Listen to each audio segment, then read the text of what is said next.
আসসালামু আলাইকুম। সবাই কেমন আছেন? আলহামদুলিল্লাহ আমি ভালো আছি। দোয়া করি সবাই ভালো থাকেন। এই তো প্রতিদিনের মতো আজকে ছোট্ট একটা ভিডিও নিয়ে আসলাম। সেটা হলো আজকে আমি সন্ধ্যায় কি নাস্তা করব। দুপুরে ভাত খেতে ইচ্ছে করে নাই, ভাতও খাই নাই। তার জন্য চিন্তা করলাম সন্ধ্যার নাস্তাটা একটু ভারী করি, যেন আর রাতেও আমার না খেতে হয়। তাই সেটাই করতেছি, পাস্তা। আর আমি কীভাবে করে পাস্তা খাই সেটার ভিডিওটা আপনাদের কাছে শেয়ার করলাম।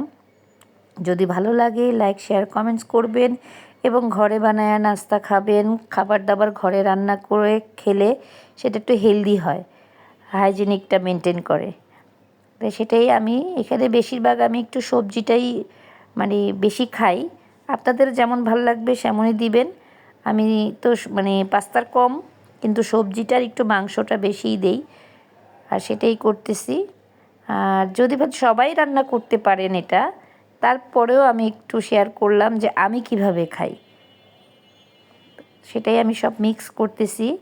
আপনাদেরকে অতটা বড় করে দেই নাই। সবগুলো আমি আগে সেদ্ধ করে নিছি, পাস্তাটাও সেদ্ধ করে নিছি, সবজিটাও হালকা সেদ্ধ করে নিছি। সেটার মধ্যে শুধু গাজরটা আর ফুলকপিটা, আর বাকিগুলো তো আর সেদ্ধ না। বাকিগুলো তেলের উপরেই আমার নাড়াচাড়া করতে করতে ওইটাই সেদ্ধ হয়ে গেছে। তো এটাই যে এখন আমি একটু ওস্টার সস দিয়ে দিচ্ছি। সসটা ওরকম আমি খাই না, তারপরও আজকে একটু দিলাম যে একটু ওস্টার সসটা দেই। আর বেশি কিছুই দিব না, এই ওস্টার সস আর একটু সয়া সস দিছি আমি। সয়া সসটা তাও ওই যে মাংসটাতে একটু ভিজায় রেখে দেওয়া, ধুয়ে সয়া সস দিয়ে মাংসটা মাখায় রেখে দিছি। খোদা